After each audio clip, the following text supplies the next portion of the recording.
vse te izraze uporabljamo,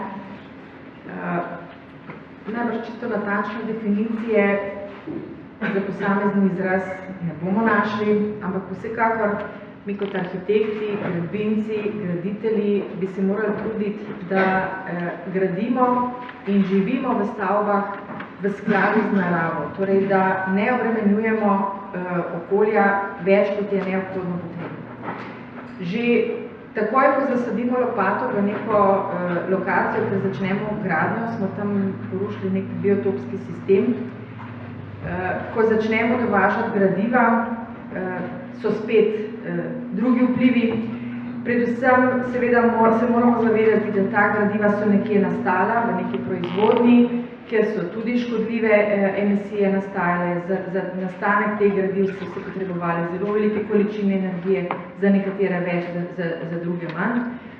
Torej, grajenega okolja ni brez vplivov našega grajenega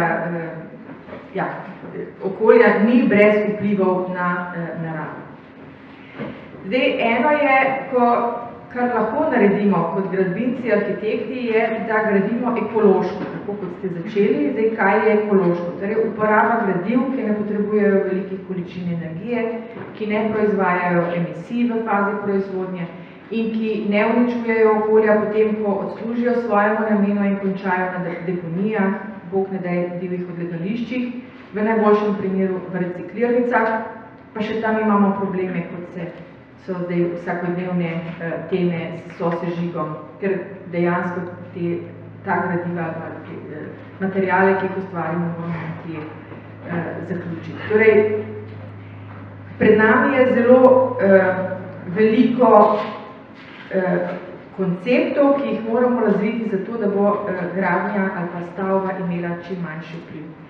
Jaz bi rekla, izbira gradiv, les, ilovica, glina in vse to, in vse, kar iz njih nastane. Obstajajo seveda še druga rastlinska živalska gradiva, ki jih lahko uporabljamo, to je en segment.